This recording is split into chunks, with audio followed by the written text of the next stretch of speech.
Hi everyone, I'm Michael Szczepaniak, and we're going to talk about the alignment problem in artificial intelligence.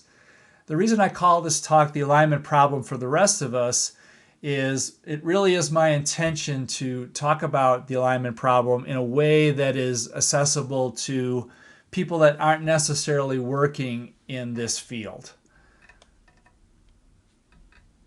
So a little bit about me. I worked for HP for 15 years in various engineering roles and different businesses and sites. And after I left HP, I went back to school and got my computer science degree and became a software engineer for about 8 years. During that time, I started my own business called Canadian Venture Partners, which was quite an odyssey, to say the least. After a couple of years, I ended up having to file a fraudulent lawsuit against my former business partner. But all's well that ends well.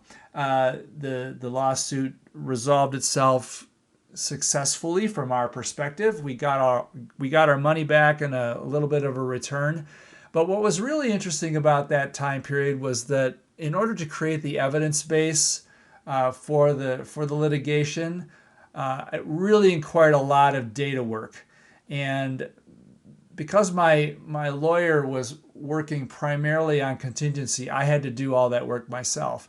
And I really learned an awful lot. And I kind of realized that, well, this is data science, basically, having to take a whole bunch of data and make it understandable. In this case, it was to make it understandable by a judge. So I started my pivot to data science in 2015. At the time, there really weren't many programs for data science, but there was this one-year certificate program that Johns Hopkins University had put together called the Data Science Specialization, and so I completed that in 2016, and they invited me to be a teaching assistant.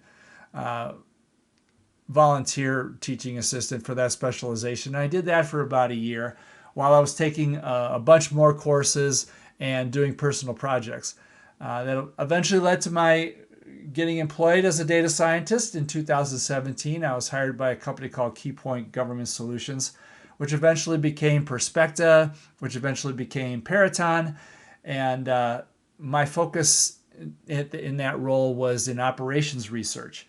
About halfway through that tenure, I started my data science master's program. When our group kind of got dismantled, I got laid off in 2023, and I focused the next year after that in finishing up my master's. So I completed that in May of 2024 through Rochester Institute of Technology, all online. Never stepped foot on the campus, but it was a really great experience. They had a really good program. My capstone project that finished off my master's is at that link there, and if you're interested, you can go check it out.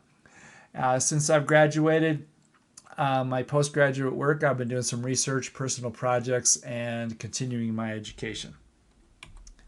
So what we're going to cover in this talk, the introduction, we're going to talk a little bit about the motivation for this talk and the players involved and where their thought processes and priorities are. Then we're going to go into some background in order to set us up to understand what the alignment problem actually is.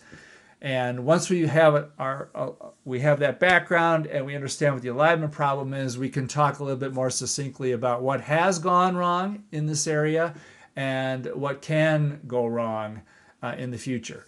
We'll wrap this up with a little bit of discussion around regulation, mitigation, and preparation. I did this talk with another presenter. Her name was Erin Marozella, and she did a wonderful job talking about how to mitigate the alignment problem from a business perspective. So that's where that reference comes from. So I had read an interesting interview with Sam Altman in December. And as you all know, Sam is a rock star. He is the CEO of OpenAI, and so everybody knows who he is. What you may not remember is that he got fired in November of 2023. Now, most of us may not recall why he was actually fired, but I'll tell you, it was because some of the board members were very concerned about his lack of communication around the safety issues. Some of the board members felt that he was downplaying a lot of potentially very problematic things that were going on in OpenAI at the time, and they fired him for that. Now, given the rest of the drama, many of the employees really loved the guy, so they said, look, if Sam goes, we go. And since this type of talent is very difficult to acquire, the board decided, well, we're going to hire Sam back and let some of the board members go. So you can do your own research around this, and I've read a few pieces that are very eye-opening and a little bit disturbing in many respects.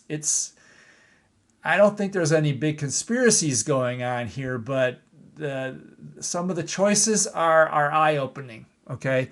And you just need to be aware of what's happening in this space. On the right here, a little more level-headed situation. Stuart Russell was one of the chairs of the IASSEAI conference, which talks a lot about, which is an artificial intelligence conference, and he's a real advocate for AI safety. He's been doing work in this field for decades, and has kind of realized that it has become his mission to try to make sure that this development doesn't basically destroy humanity. So he's also the kind of person that has an awful lot of credibility, and so when people like that start talking, we need to pay attention. I would classify the players in this space as cheerleaders and doomsayers. Now, this is more like just a fun way to refer to them, but they're not mutually exclusive. So, in other words, who we may refer to as a doomsayer are actually mostly big, huge fans of AI. Stuart Russell, Geoffrey Hinton, considered the godfather of AI.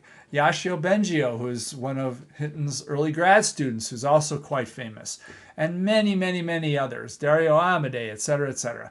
These people have phenomenal reputations for their contribution in the field, and they're also very concerned about the dangers if we don't do this right. Now, the cheerleaders, everyone knows them, right? NVIDIA, in astronomical valuations right now, OpenAI, Anthropic, Google, etc. And there are thousands of AI startups up there. And I have a slide in my appendix section if you want to take a look at the numbers. Now, what's really important to understand is that there's two things going on here. There's an AI gold rush, as you can all see clearly every day.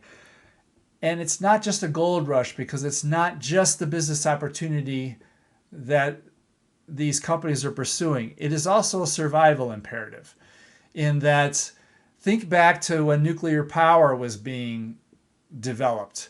Could you imagine if the Nazis actually developed a bomb before the Allies? If that scenario had played out, just imagine how different our world would be. Well, in this space, in the AI space, there are some differences in that, the larger players that may be antagonistic don't necessarily need to have cutting-edge AI to wreak an awful lot of havoc, as we've seen with Chinese and Russian hackers recently. So this is something to be paying attention to. In articulating the perspectives of the doomsayers is often a little bit of a more nuanced argument, and sometimes a little harder to understand, but it's something that we need to make the effort, because I think that what they have to say is important, especially when we're going to be hearing we hear constantly about how great AI is. We need to balance that with the risks that are involved. So the cheerleaders are going to, as I just mentioned earlier, are going to tell you all the great things about AI, and no one disputes or anyone with any credibility is not going to dispute that AI will have an enormous impact on society and the world. It's going to help solve many of humanity's most pressing problems. Now, going a little deeper, they're going to say, well, the unintended consequences that come up, we can manage them because we always have, right? Every time some problem has come up in the course of development, we've slowed down, we've course corrected, and we fixed it. And that's been mostly true. Now, and they'll further say that things go really sideways, we just unplug the AI. Well, hopefully after, educating yourself, you're going to realize that these arguments are pretty weak. The doomsayers will say, look, it's not just that things are changing, it's that the pace of change is going to be hard for humans and societies and institutions to manage. I think we're already seeing that. I mean, I think our democracy is under tremendous stress right now, and part of the reason is AI related. That takes a little bit more work to unpack, but I'll just throw that out there. Humans need food, relationships, opportunities in order to thrive. AI doesn't need any of those things, just lots of power, which is an environmental issue. But again, that's a whole other discussion. A lot of the current evidence points to the fact that humans are going to have a real rough ride through this transition. And this is why we need to educate ourselves and be ready. One of the concerns that I have and that I've read recently is that this advancement, this development of this technology is going to offload a lot of our cognitive load. A lot of our, it's going to allow us to let AI do a lot of things that we've had to think through. And there's a danger, which is referred to as the over-reliance problem.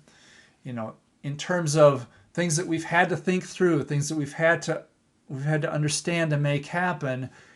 If we make AI do the thinking, we're going to do less of it. And this could atrophy our cognitive capacities.